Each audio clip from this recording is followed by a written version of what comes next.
14 जनवरी 1761 को पानीपत की रणभूमि पर हुई शाम हिंदुस्तान के इतिहास की सबसे भयंकर शाम थी। दिन ढलने तक रणभूमि पर मराठों का अस्तित्व ही समाप्त हो चुका था। विश्वासराव, भाऊ साहब, यशवंतराव पवार, इब्राहिम खान का बेटा, भाई और भांजा, संताजी वाघ, मानाजी पायगुड़े, तुकोजी सिंधिया, खंडेराव नाईक निंबाळकर, सोनजी भापकर, नारायण बापूजी रेठरेकर, दादाजी दरेकर जैसे कई बड़े सरदार धाराशायी हो गए। जनकोजी सिंधिया और इब्राहिम खान गार्दी जख्मी हालात में कैद हुए।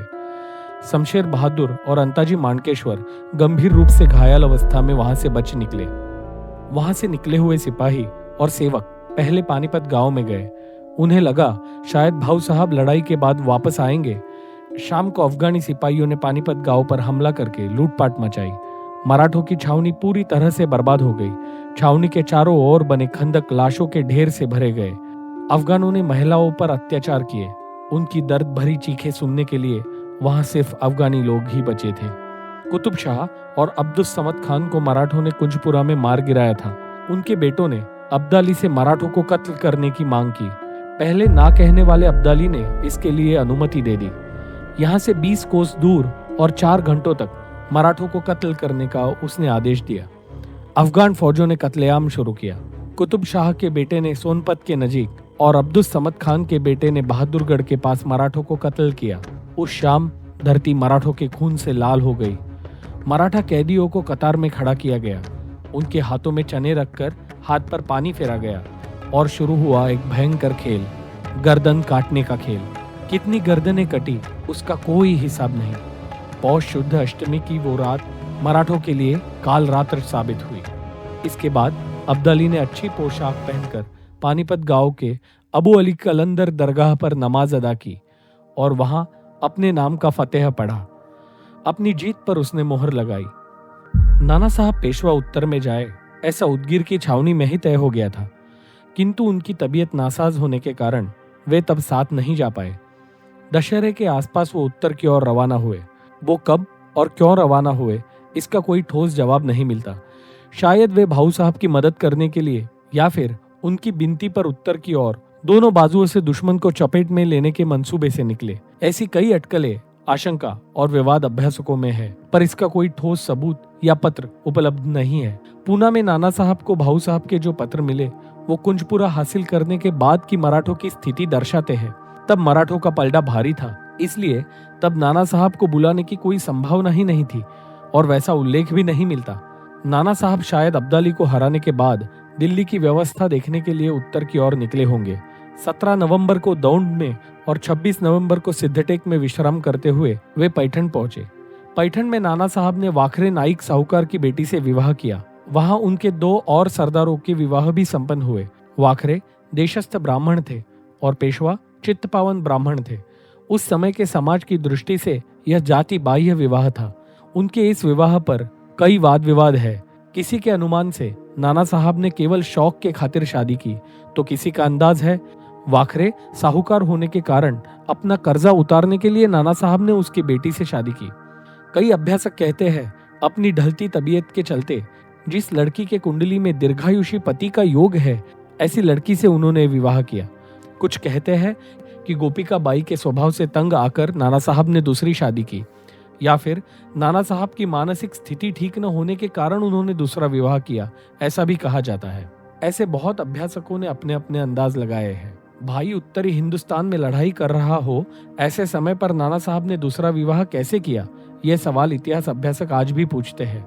उत्तर से खत पहुंचने में 1 महीने का अवधि लगता था, इसलिए शायद विवाह के समय नाना साहब उत्तर की परिस्थिति से अनजान थे, ऐसा कहा जा सकता है।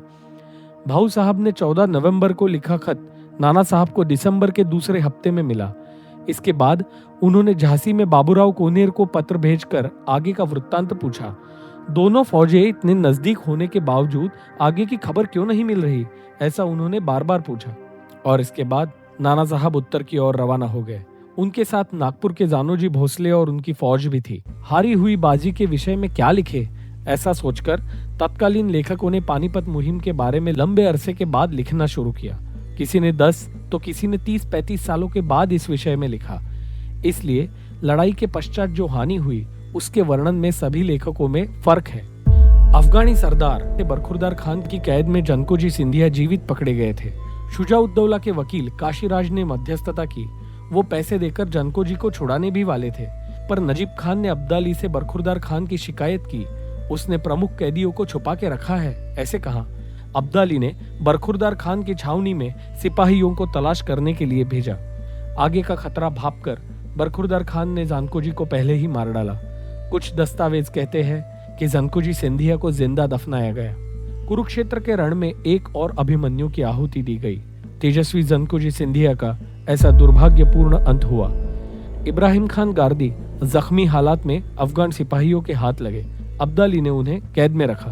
अब्दाली इब्राहिम खां को अपने और करने के बारे में सोच रहा था। वही दूसरी ओर अब्दाली के लोग इब्राहिम खां के जख्मों पर मरहम की जगह जहर लगा रहे थे।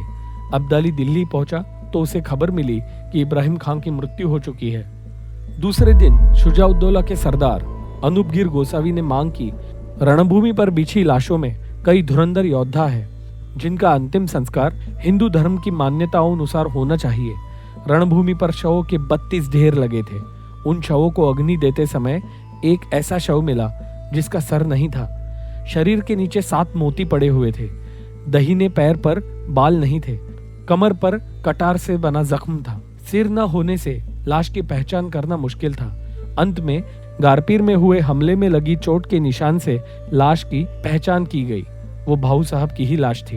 एक पठान के पास उनका सिर भी बरामद हुआ। विश्वासराव का शव जिस हाथी पर रखा था उसे लेकर पठान अब्दाली के सामने गए। विश्वासराव के मृतदेह को देखने अफगान खेमे में छोटे बड़े सभी इकट्ठा हुए। 20 साल के रूपवान विश्वासराव को देखकर अफगानी सेना और खुद अब्दाली को बहुत दुख हुआ। विश्वासराव का शव भूसा भरकर अफगानिस्तान ले जाने की मांग सैनिकों ने की। अंत में शुजाउद्दौला ने पैसे देकर सभी लाशें अपने कब्जे में ली और शेषधर पंडित तथा गणेश पंडित वेदांती इन पुरोहितों के हाथ भाऊ साहब, विश्वासराव और बाकी सभी वीरों का अंतिम संस्कार किया। पानीपत में भीम और अर्जुन की भांति पराक्रम करने वाले अनगिनत शूरवीर पंचतत्व में विलीन हो गए। भाऊ साहब की मृत्यु की खबर पार्वती बाई तथा अन्य मराठा लोगों तक नहीं पहुंची थी। केवल विश्वासराव की मृत्यु की खबर उन्हें मिली थी। हम यहाँ से सही सलामत निकलेंगे तो भाऊ साहब भी वापस आ जाएंगे, ऐसी उन्हें आशा थी। पार्वती बाई की रक्षा की जिम्मेदारी विसाजी कृष्ण जोगदंड को दी गई थी। जानोजी भिंताड़ा ने उन्हें कभी अपनी पीठ पर बिठाकर तो कभी पिराजी राउत ने घोड़े पर बिठाकर उन्हें दिल्ली के पास पहुंचाया। यहाँ मल्हारबा पानीपत से आने वाले लोगों को ढूंढकर उन्हें आश्रय दे रहे थे। लड़ाई से बचकर आए लोगों को लेकर पार्वती बाई, मल्हारराव होलकर, नाना पुरंदरे तथा महिपतराव चिटनीस दिल्ली की ओर निकले। दिल्ली में नारो शंकर मराठों की ओर से तैनात थे। उनके साथ मीर खान टोके और बालाजी दगड़े भी थे। उन्हें यह दुर्भाग्यपूर्ण खबर मिली। खबर के साथ साथ लड़ाई में शामिल लोग अब दिल्ली में आसरा ढूंढने लगे। अब अब्दाली की अफगान फौजें दिल्ली पर हमला कर देगी, ये अंदाजा लगाते हुए नारो शंकर ने तुरंत दिल्ली छोड़ दी। जितना हो सके उतना खजाना उन्होंने साथ लिया। दिल्ली के लोग अब मराठों के खिलाफ जाकर उन्हें लूटने लगे। दोपहर में लड़ाई से बचकर निकले सरदार अपनी टुकड़ियों को लेकर आए। कुछ यमुना के रेगिस्तान में रुके रहे। कैफियत में लिखा है कि अगर भाऊ साहब जीवित लौटे तो उनका सामना हम कैसे करें। ऐसे सोचकर वो रेगिस्तान में रुके रहे। इसे प्रतीत होता है जब मराठा सरदार रणभूमि छोड़कर निकले तब सभी रणभूमि से भाग रहे थे। रास्ते में जान बचाकर भागने वाले सभी तीर्थयात्री तथा व्यापारियों को लुटेरों ने लूटा। अफगानों के साथ साथ हिंदुस्तानी लुटेरों ने भी लूटा। नाना फडणवीस जब घर वापसी के लिए निकले तब लोगों ने उन्हें कहा, आपके ऊंचे वस्त्र और घोड़े देखकर कोई भी आपको सरदार समझ के मार देगा। तब वे ऊंचे वस्त्र और घोड़ों को छोड़कर केवल लंगोट पहन के पैदल चलने लगे। रास्ते में उनके जत्थों को अफगानों ने कई बार पकड़ा, बहुत लोगों को मार डाला। नाना फडणवीस एक बार खेत में छिप गए, इसलिए बच गए। एक बार उनकी कमजोर शारीरिक स्थिति पर तरस आकर दुश्मन ने उन्हें छोड़ दिया। पेड़ों के पत्ते खाते खाते वे 16-17 कोस दूर दक्षिण की ओर चले गए। लड़ाई में मची भगदड़ में नाना फडणवीस की माताजी रखमाबाई लापता हो गई। किसी ने कहा उन्हें अफगान ले गए, तो किसी ने कहा घोड़े से गिरकर उनकी मृत्यु हो गई। कई साल ढूंढने पर भी वो नहीं मिली। नाना फडणवीस की पत्नी को वीराजी बारावकर ने सही सलामत लाया। वो दिग गांव के पास नाना से मिले। मल्हारराव होलकर, महिपतराव चिटनीस, चंद्रचूड़ तात्या और पार्वती बाई आदि लोग 11वें दिन भिंड गांव में पहुंचे। आगे इन सबके साथ नाना फडणवीस मजल दर मजल चलकर ग्वालियर पहुंचे। मराठों को ऐसी मुश्किल घड़ी में सूरजमल जाट ने मदद की। सूरजमल ने आश्रय मांगने आए मराठों को 5-5 रुपए और कपड़े दिए। सूरजमल की पत्नी रानी किशोरी उर्फ हासिया ने खुद इन आश्रितों की देखभाल की, जख्मों पर मलहम लगाया। अपने इलाके में फरमान निकालकर आश्रय में आने वाले लोगों को इलाज करने का उसने हुक्म दिया। एक व्यापारी ने 2 मन अनाज की रोटियां बनाई। ऐसा कहा जाता है सभी को केवल 1-1 पैसे के आकार जितना टुकड़ा मिला। नाना पुरंदरे ने ग्वालियर में रहकर कुछ बैरागियों को भाऊ साहब को ढूंढने भेजा, पर उनका कुछ पता न चला। जख्मी हालत में शमशेर बहादुर दिग गांव पहुंचे, पर बुरी तरह घायल होने से उन्होंने जल्द ही प्राण त्याग दिए। दिल्ली के करीब फर्रुखाबाद में बाजी हरी सुपेकर और अंताजी माणकेश्वर जख्मी अवस्था में पहुंचे।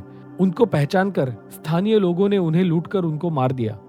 मन में मराठों के प्रति सद्भाव रखने वाले शुजाउद्दौला ने उसकी शरण मांगने आए 400 अम्मलदार और 6000 सैनिकों को सफर का खर्चा देकर उन्हें जाने दिया। अब्दाली के हिंदुस्तान आने का एकमात्र मकसद था, और वो था हिंदुस्तान को लूटना। इस बार भी उसे ढेर सारी लूट दौलत मिली। मराठों के कई हजार घोड़े, 300 हाथी और 3000 ऊंट भी अब्दाली को मिले। मराठों की 300 छोटी बड़ी तोपें, हजारों बंदूकें, तलवारें तथा अन्य सामान भी अब्दाली को मिला। इससे भी बड़ी लूट मिली, वो थी गुलामों की। हजारों महिलाएं और पुरुषों को अफगानी लोग गुलाम बनाकर अपने साथ ले गए। उनमें से 2200 स्त्रियों को जस्सा सिंह अहलूवालिया के नेतृत्व में लड़ने वाले सिख फौजों ने ब्यास नदी को लांघकर जाने वाले अफगानों पर हमला करके बचा लिया और आजाद किया। उनमें से कई महिलाएं जिंदगी भर पंजाब में ही बस गई। कुछ गुलाम बलूचिस्तान में बेचे गए। वहां के बुगाती मराठे आज भी मराठों को ही अपना पूर्वज मानते हैं। 29 जनवरी को अब्दाली ने दिल्ली पहुंचकर वहां की व्यवस्था ठीक की। सदाशिवराव भाऊ ने शाह आलम को बादशाह बनाकर मिर्जा जवां बख्त को वली अहद बनाया था। अब्दाली ने वही व्यवस्था बरकरार रखी। पहले वजीरी निभा रहे गाजीउद्दीन को फिर वजीरी सौंपी गई। नजीब खान को मीर बख्शी नियुक्त किया गया। गाजीउद्दीन और शाह आलम के संबंध बिगड़ते गए, इसलिए गाजीउद्दीन ज्यादा समय दिल्ली में टिक न पाया। वही नजीब खान और जवां बख्त में अच्छे संबंध बने। आगे 10 सालों तक दिल्ली की बागडोर नजीब खान के हाथों में थी। लेकिन इस व्यवस्था से शुजाउद्दौला क्रोधित हुआ। दिल्ली की वजीरी मिलने के लालच से ही वो अब्दाली के पक्ष में गया था, पर उसकी ख्वाहिश पूरी न हो पाई। अब्दाली और शुजा की फौजों में दिल्ली के आसपास छोटी मोटी झड़पें तक हुई। अंत में दुखी मन से उसने अवध का रुख अपनाया। पेशवा नाना साहब अब तक भेलसा तक पहुंच गए थे। 14 नवंबर के बाद 13 फरवरी को ही उन्हें नाना पुरंदरे जी का पत्र प्राप्त हुआ था। इस दौरान उत्तर से आने वाले तीर्थयात्री और अन्य लोगों से सुनी बातों से ही वो उस स्थिति का जायजा ले रहे थे। नाना साहब ने 18 जनवरी को भाऊ साहब को खत लिखा। उसमें हम आने तक अब्दाली को रोक कर रखना ऐसे लिखा था, पर तब तक युद्ध हो चुका था और उसकी जानकारी दक्षिण में पहुंची नहीं थी। नाना साहब भाऊ साहब को अभी भी खत लिख रहे थे। आगे 24 जनवरी को उत्तर की ओर से भेलसा गांव में पानीपत से औरंगाबाद की ओर साहूकारी डाक ले जा रहा एक डाकिया पेशवा को मिला। उसकी चिट्ठी में लिखा था, 2 मोती गलत, 10-20 अशरफात फरकात, खुर्दे को रुपयों को गणत नहीं। मतलब 2 मोती गिर गए, 10-20 अशरफियों का फर्क है, छुट्टे पैसे की तो कुछ गिनती ही नहीं। पत्र में लिखी बातों से नाना साहब को पराजय की और बड़ी हानि की आशंका हुई। वे ग्वालियर की ओर आगे बढ़ रहे थे। अब्दाली लड़ाई जीता तो था, पर उसे भी बड़ी कीमत चुकानी पड़ी। उसे अब मराठों के खिलाफ लड़ाई बंद करनी पड़ी, क्योंकि भले ही पानीपत में मराठों की दुरावस्था हुई थी, पर दक्षिण में उनकी बड़ी फौज तैनात है, ये अब्दाली जानता था। मराठों की 60,000 की फौज अभी बाकी है, ऐसा विसाजी कृष्ण ने मई 1761 में लिखे एक खत से पता चलता है। मराठे अगर पंजाब पर अब्दाली का अधिकार मंजूर करते हैं तो उसे मराठों से कोई दुश्मनी नहीं थी, ऐसा अब्दाली ने बापूजी महादेव हिंगणे को बुलाकर बताया। याकूब अली खान को उसने खत देकर मराठों के पास मध्यस्थता करने के लिए भेजा। उसमें लिखा था, हमारे बीच दुश्मनी की कोई वजह नहीं। आपके बेटे विश्वासराव और भाई भाऊ साहब लड़ाई में मारे गए, उस पर हमारा कोई बस नहीं था। भाऊ साहब लड़ने के लिए खड़े हुए तो हमें भी अपने बचाव में लड़ना पड़ा, फिर भी उनके मारे जाने पर हमें बेहद अफसोस है। दिल्ली का कारोबार आप पहले की तरह चलाए, हमें कोई ऐतराज नहीं, पर सतलज नदी तक फैला पंजाब का इलाका आप खुशी से हमारे पास रहने दे। शाह आलम को बादशाह बनाए रखे, और अतीत की बातें भूलकर हमारे और आपके बीच हमेशा प्यार बना रहे, ये हमारी दिली तमन्ना आप पूरी करें। इसके बाद उसने राजपूत राजा माधो सिंह को भी एक पत्र भेजा जो काफी प्रसिद्ध है। उस पत्र में अब्दाली ने युद्ध का वर्णन किया है। वो कहता है, वजीर तोप खाने के पास पहुंचते ही लड़ाई की आग भड़क उठी। शेरों की तरह शूरवीर सिपाही आमने सामने थे। तोपों और रणवाद्यों की आवाज से दुश्मन सिपाहियों में जोश भरा। वो शक्तिशाली वीर बिजली की भांति एक दूसरे पर टूट पड़े। उन्होंने जैसी वीरता दिखाई वो आज तक पहले कभी देखी नहीं गई। रुस्तुम और इस्फंदियार जैसे शूरवीर अगर ये नजारा देखते तो दांतों तले उंगलियां दबाते। मराठा वीरों ने ऐसा शौर्य दिखाया जिसे करना किसी और के लिए असंभव है। दोनों फौजों के वीरों के हाथ खून से लाल हो गए थे। आगे दोनों फौजों के वीरों के बीच हथियार छोड़कर हाथों से लड़ाई शुरू हुई। इसमें भी मराठों ने कोई कसर नहीं छोड़ी, पर अल्लाह ने मुझ पर मेहरबानी की और एकाएक हमारी जीत के आसार दिखने लगे। अल्लाह की रहमत से दखनियों की हार हुई। इस पत्र में अब्दाली ने मराठों के युद्ध कौशल्य और वीरता की तारीफ की है और अपनी जीत का श्रेय उसने नसीब को दिया है। नाना साहब पेशवा पिछोड़ में डेरा डालकर रुके थे। वही उनकी मुलाकात ग्वालियर से आए मल्हारराव होलकर, नाना पुरंदरे, पार्वतीबाई और नाना फडणवीस से हुई। उन सभी से पानीपत में हुई मराठों की हार और भाऊ साहब तथा विश्वासराव की मृत्यु की खबर सुनकर नाना साहब को बहुत दुख पहुंचा। अफगानिस्तान में बगावत की खबरें फैल रही थी।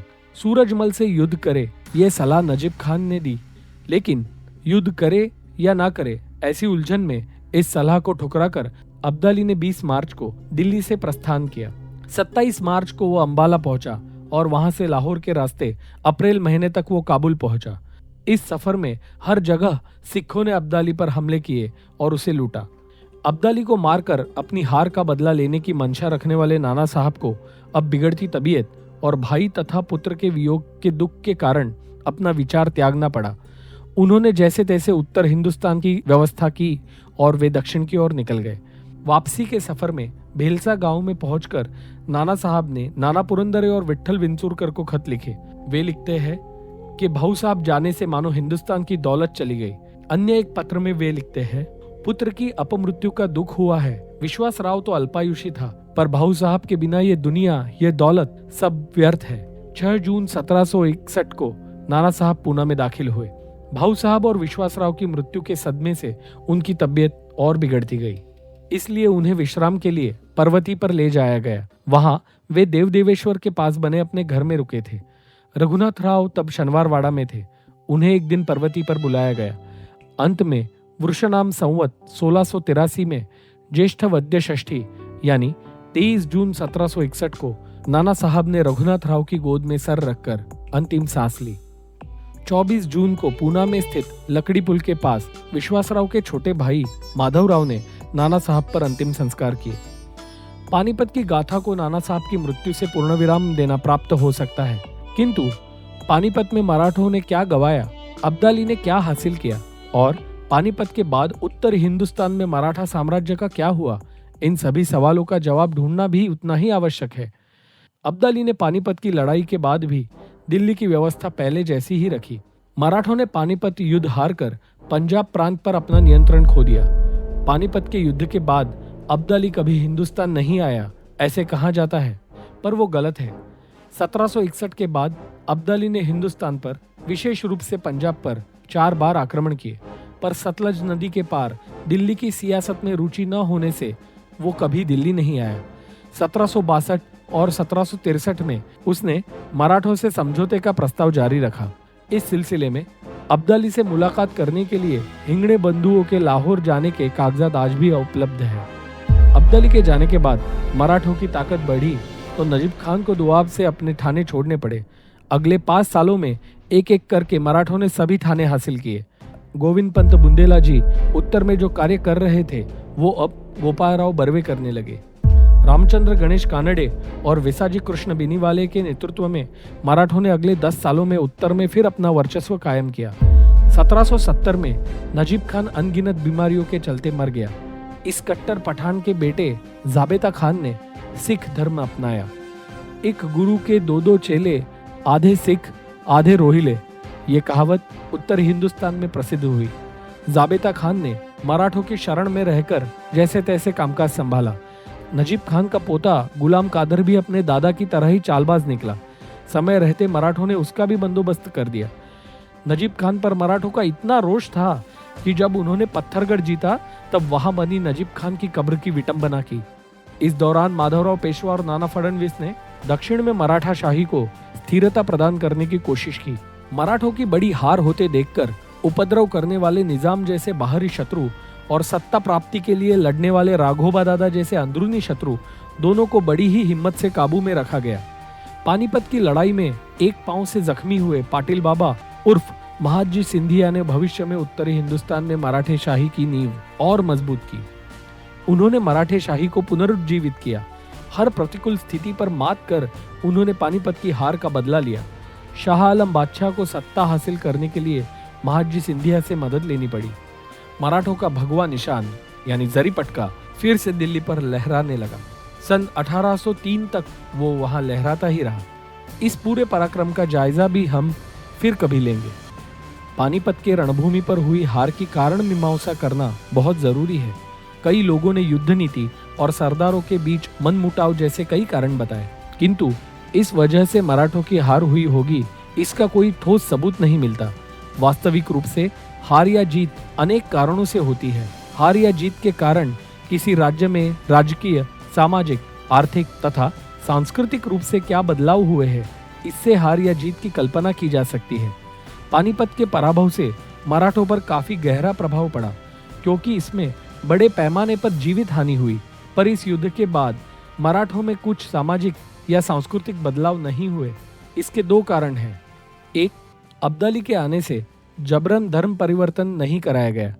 2, अब्दाली ने मराठों की हार के बाद भी दिल्ली की व्यवस्था उनके लिए अनुकूल रखी और मराठों से दुश्मनी टाली। इस युद्ध में कुछ आर्थिक हानि हुई, किंतु जीवित हानि बहुत ज्यादा हुई। मराठों की एक संपूर्ण पीढ़ी अपना क्षात्र धर्म निभाते हुए वीर गति को प्राप्त हो गई। इस युद्ध से मराठों की आर्थिक और राजनीतिक स्थिति पर थोड़ा सा प्रभाव पड़ा, पर वे जल्द ही पूर्ववत हो गए। इसलिए ग्रांट डफ जैसे अंग्रेजी इतिहासकार ने भी माधवराव पेशवा की मृत्यु के बाद लिखा है कि पानीपत की युद्ध से मराठों की जितनी हानि नहीं हुई, उससे कई गुना ज्यादा हानि माधवराव की मृत्यु से हुई। युद्ध में हुए पराभव की वजह संक्षेप में कुछ ऐसी कही जा सकती है। पहला कारण, राघोबा दादा ने गलत जानकारी दी। राघोबा दादा ने अब्दाली जैसे दुश्मन को कम समझा। इतना ही नहीं, बल्कि अपनी उत्तरी मुहिम का बढ़ा चढ़ाकर वर्णन किया। जनवरी 1760 में लिखे पत्र में वे लिखते हैं, पठानों में कुछ ताकत नहीं है, वो पिछले साल भी हमसे डर गए थे। सिंधिया और होलकर जैसे सरदार एक होकर भी पठानों को हरा सकते हैं। गोविंद पंत बुंदेला जी और नाना साहब पेशवा के बीच हुए पत्र व्यवहार से राघोबा के मुहिम का अंदाजा लगता है। अटक पर भगवा झंडा फहराने को मराठा अपना साम्राज्य विस्तार समझ बैठे, क्योंकि इस समय उत्तर में ठीक से व्यवस्था नहीं की गई। अंग्रेजी में बताए तो मराठों ने साम्राज्य का एक्सपांशन यानी विस्तार तो किया, पर उसका कंसोलिडेशन यानी दृढ़ीकरण नहीं किया। दूसरा ये कहा जा सकता है, नाना साहब पेशवा का उत्तर में न जाना। दरअसल नाना साहब या भाऊ साहब इनमें से कोई उत्तरी हिंदुस्तान में जाए, ऐसा पत्र व्यवहार से पता चलता है, किंतु उन्होंने राघोबा दादा को उत्तर में भेजकर स्वयं दक्खन की वसूली में व्यस्त रहे। राघोबा दादा ने पेशवा ने दी हुई जिम्मेदारी को ठीक से नहीं निभाया और उस पर कर्जा भी किया। इसी के बीच कुंभेरी जैसी घटना होकर सिंधिया और होलकर इनके बीच भी वैमनस्य हुआ। जब दिल्ली लूटी जा रही थी तब मराठों को जयपुर में शांति से बैठना पड़ा। इस वजह से 1757 में हुई श्रीरंगपट्टनम की मुहिम के बाद नाना साहब का उत्तरी हिंदुस्तान में जाना जरूरी था, ये कहा जा सकता है। तीसरा मुद्दा, उत्तरी सियासत पर ढीली पकड़। उत्तरी हिंदुस्तान में सिंधिया और होलकर राजनीति संभाल रहे थे। उसी समय अंताजी माणकेश्वर जैसे सरदार ने पेशवा को अब्दाली और नजीब खान साथ होने की खबर दी, पर नजीब का पारिपत्य करने की सलाह मिलने के बावजूद भी मराठों ने दूरदृष्टि न रखकर केवल अपने तात्कालीन फायदे के लिए नजीब खान को जीवित रखा और आगे पानीपत का संकट झेलना पड़ा। इसलिए पेशवा ने राघोबा दादा, होलकर तथा कुछ हद तक दत्ताजी पर अंकुश रखना जरूरी था। दत्ताजी सिंधिया को नजीब की चाल का पता चल गया था, लेकिन तब तक बहुत देर हो चुकी थी। चौथी बात, भाऊ साहब ने समय पर हमला नहीं किया। अब्दाली ने बागपत में यमुना पार की और वो गणौर तक आ गया था। इस समय भाऊ साहब ने डेरा न डालते हुए अब्दाली पर हमला करने की आवश्यकता थी, ऐसा जानकारों का मत प्रवाह है। उचित समय पर भाऊ साहब ने हमला नहीं किया क्योंकि उन्हें अब्दाली की ताकत का अंदाजा नहीं आया। अगर उसी वक्त मराठे हमला करते तो उन्हें अब्दाली की ताकत का अंदाजा आ जाता और वे बुंदेला जी की मदद के लिए एक आध सरदार और कुछ सेना भी भेज सकते थे। गोविंद पंत बुंदेला जी की छोटी सी फौज को अंतर्वेदी में पठानों से लड़ना पड़ा। यह सबसे बड़ी भूल थी। इसमें वक्त जाया हुआ और अब्दाली को युद्ध का परिणाम अपनी ओर करने का मौका मिला। शायद सही समय पर अब्दाली की ताकत का जायजा लेकर हम हमला कर पाएंगे, ऐसा भाऊ साहब को लगा होगा। पर भाऊ साहब को अब्दाली की ताकत का अंदाजा आए तब तक बहुत देर हो चुकी थी। और अति आत्मविश्वास अब्दाली तब आया जब मराठा मतलब विजय, मराठों का दूसरा नाम ही जीत है, ऐसा हिंदुस्तान में समीकरण बन चुका था। यह मराठा शाही के उत्कर्ष का कालखंड था। इस बात का अंदाजा दिल्ली के बादशाह ने भाऊ साहब को लिखे खत से आता है। दिसंबर 1760 के बाद उत्तर में संदेशों का आदान प्रदान बंद होने के बावजूद नाना साहब ने उत्तर का सफर जल्दी तय नहीं किया। नाना साहब ने राघोबा दादा को दक्षिण से निजाम को युद्ध के लिए साथ लाने को कहा। क्या उदगीर लड़ाई के बाद निजाम केवल तकलीफ देगा, ये वो नहीं जानते थे। हालांकि नवंबर में हुए पत्र व्यवहार से मराठों का पलड़ा भारी था, ऐसा दिखाई देता है। ऐसी स्थिति में उत्तर में हमारी बुरी तरह से हार होगी, ऐसा उन्होंने सोचा नहीं था। आधुनिक व्यवस्थापन तंत्र के अनुसार मराठों ने अच्छे की आशा करते हुए बुरे वक्त की तैयारी नहीं की थी। ऊपर जिक्र किए हुए सभी कारणों के चलते मराठा फौज की पानीपत में विचित्र स्थिति हो गई। ऐसी स्थिति में भी मराठे जी जान से लड़े। युद्ध में अधिकांश सरदार एक दूसरे की मदद करने आगे आए। सेनापति की मृत्यु पर मैदान छोड़कर भागने का दोष सैनिकों को देने की बजाय तात्कालीन सामाजिक मूल्यों को दिया जाना चाहिए, क्योंकि आखिर बचेंगे तो और भी लड़ेंगे। ज्येष्ठ इतिहास संशोधक श्री सेतु माधवराव पगड़ी जब पानीपत रणभूमि का मुआयना करने गए तब घटित एक प्रसंग उन्होंने लिखा हुआ है। पानीपत की रणभूमि का विस्मरण हुए स्थानीय लोगों ने उनसे कहा कि वहां तो केवल एक मैदान है, आप हमारी मंडी देखने चलिए, यहाँ की सब्जियां पूरे उत्तर हिंदुस्तान में प्रसिद्ध है। तब श्री सेतु माधवराव जी ने उनसे कहा कि यहाँ अच्छी खेती सब्जियां क्यों न हो, आखिर हमारे पूर्वजों का खून इस मिट्टी में है। हमारे मराठा शूर वीरों ने यहाँ अपना पराक्रम बोया है। महाराष्ट्र की एकता का प्रतीक है पानीपत। संपूर्ण भारतवर्ष में दिल्ली की रक्षा के लिए अकेले महाराष्ट्र का आगे आना ही पानीपत का महत्व अधोरेखित करता है। पर आज लोग ये भूल गए हैं। पानीपत में प्राणों की बाजी लगाने वाले वीरों का उपहास करने वालों की संख्या बढ़ रही है। उनकी कलम चलती है तो केवल अपने फायदे के लिए और राजनीति के लिए। जब तक ऐसी सोच समाज में होगी या इस सोच से लड़ने का निश्चय मन में नहीं होगा, तब तक ऐसे कई पानीपत होते रहेंगे। रणभूमि के स्वामी है हम, सदा विजेता अपनी शान। कौन डराए कौन हराए, रणचंडी की हम संतान। हाथ मिलाकर चट्टानों से पहाड़ पर्वत चढ़ते हैं, कट जाए जो शीश हमारे, देह सचेतन लड़ते हैं। जान हथेली पर धरकर तूफान के आगे अड़ते हैं। दिशाएं करती अपने चर्चे, हवाएं गाती अपना गान। कौन डराए कौन हराए, रणचंडी की हम संतान। माथे पर जो मिट्टी मल दे, बन जाए छाती पत्थर। अमृत घुल जाए तन मन में, जो सरिता जल छुए अधर। जहां पड़े पग चिन्ह हमारे, वहां रचे इतिहास अमर। अजिंक्य है हम, असाध्य है हम, अविचल है अपना अभिमान। कौन डराए कौन हराए, रणचंडी की हम संतान। कोई हाथ चलाए हल तो कोई हाथ धरे औजार। कोई चलाए कलम तो कोई चूल्हा चौका घर संसार। कोई भक्ति में लीन तो कोई देख रहा अपना व्यापार। लेकिन देश पे आन पड़े तो खड्ग उठाए हर इंसान। कौन डराए कौन हराए, रणचंडी की हम संतान। क्यों सोचे दुश्मन के बल की, निश्चल है अपना निश्चय। स्वतंत्रता के समर में अपनी जीत ही है अंतिम निर्णय। दृढ़ श्रद्धा कर्तव्य निष्ठता यही हमारा है परिचय। मरण शरण हो जिनके आगे, हरण करे क्या उनके प्राण। कौन डराए कौन हराए, रणचंडी की हम संतान। पर्वतराज हिमालय जो है भरत भूमि का पालनहार। पर्वतराज हिमालय जो है भरत भूमि का पालनहार, अपने जख्म को थाम के जब जब आर्त हृदय से करे पुकार। हे सह्याद्री सात पुड़ाहे शब्द हृदय से होते पार, अपने मन में उन शब्दों की उन जख्मों की ली है आन। कौन डराए कौन हराए रणचंडी की हम संतान। मरहट्टों के निश्चय से उभरी है आंधी तूफानी, मरहट्टों के निश्चय से उभरी है आंधी तूफानी। मरकर भी ना हटे मराठा, क्या रोकेगी सुल्तानी। उधेड़ देंगे निचोड़ देंगे उखाड़ देंगे शैतानी। हर हर बोले घर घर लहरे स्वतंत्रता का विजय निशान। कौन डराए कौन हराए रणचंडी की हम संतान।